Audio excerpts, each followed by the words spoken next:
Bayangkan situasi ini.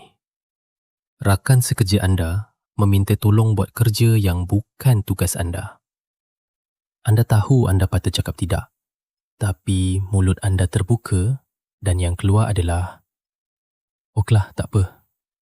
Kenapa ini berlaku? Bukan kerana anda lemah, tapi kerana otak anda sedang melindungi sesuatu yang lebih besar daripada masa anda. Ia melindungi tempat anda dalam kumpulan. Dan ini bermula bukan semalam. Ia bermula ribuan tahun yang lalu. Ahli psikologi Dr. Robert Cialdini dalam bukunya Influence menerangkan bahawa manusia secara semula jadi terdorong untuk mendapatkan persetujuan sosial. Bukan kerana kita lemah, tapi kerana nenek moyang anda yang hidup bersendirian tidak bertahan lama. Yang selamat adalah yang tinggal dalam kumpulan. Dan untuk kekal dalam kumpulan, anda perlu disukai. Ini yang para saintis panggil social belonging mechanism, mekanisme kepunyaan sosial.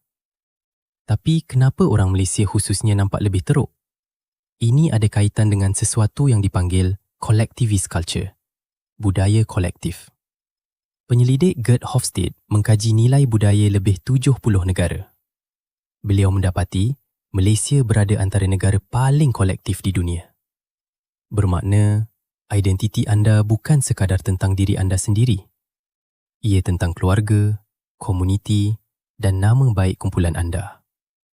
Jadi, apabila anda cakap tidak kepada seseorang, otak anda tidak membaca itu sebagai "saya menolak permintaan ini".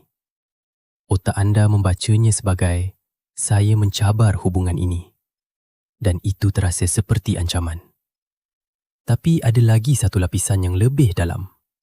Dalam bahasa Melayu, ada satu konsep yang tiada terjemahan tepat dalam bahasa Inggeris. Jaga air muka. Air muka bukan sekadar maruah diri. Ia adalah maruah orang lain yang ada di hadapan anda. Apabila anda menolak permintaan seseorang, anda bukan sahaja menyelamatkan masa anda. Anda secara tidak langsung sedang memalukan mereka. Dan otak anda tahu ini. Jadi, ia memilih untuk korbankan masa dan tenaga anda berbanding melihat seseorang berasa malu di hadapan anda. Kajian oleh penyelidik Universiti Malaya pada tahun 2019 mendapati pelajar Malaysia menunjukkan tahap conflict avoidance, pengelakkan konflik, yang jauh lebih tinggi berbanding pelajar dari negara barat.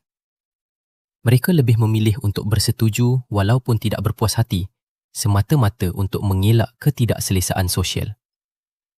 Tapi inilah masalahnya. Apabila anda terlalu kerap cakap ya, badan anda mula membayar harganya. Tekanan meningkat, tidur terganggu dan ada satu perasaan yang makin besar, rasa terjebak. Psikologi menyebutnya sebagai compassion fatigue, keletihan belas kasihan. Anda terlalu banyak memberi kepada orang lain sehingga tiada apa yang tinggal untuk diri sendiri. Jadi apa yang boleh anda buat? Pertama, faham bahawa mengatakan tidak bukan bermakna anda tidak peduli. Ia bermakna anda cukup peduli tentang diri sendiri untuk juga peduli pada orang lain dalam jangka masa panjang.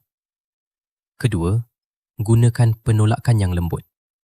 Saya mahu tolong, tapi pada masa ini saya tidak mampu buat kerja yang terbaik untuk anda. Ini menghormati air muka mereka dan air muka anda pada masa yang sama. Ketiga, dan ini yang paling sukar, beri diri anda masa untuk jawab. Jangan terus setuju. Kata "bagi saya fikir dulu" bukan satu penolakan. Ia adalah hak anda. Otak anda telah berpuluh ribu tahun dilatih untuk cakap ya. Anda tidak boleh ubah itu dalam sehari. Tapi anda boleh mula dengan sedar bila anda cakap ya bukan kerana mahu, tapi kerana takut. Kerana di situlah perubahan bermula. Bukan dengan memaksa diri jadi berani, tapi dengan memahami bahawa otak anda hanya sedang melakukan tugasnya, menjaga anda selamat dalam kumpulan. Dan sekarang, anda yang perlu ajar dia bahawa cakap tidak pun boleh selamat juga. Sama seperti awal tadi, anda tahu anda patut cakap tidak. Kali ini, mungkin anda tahu kenapa anda tidak buat. Dan mungkin kali ini, anda akan buat sesuatu yang berbeza.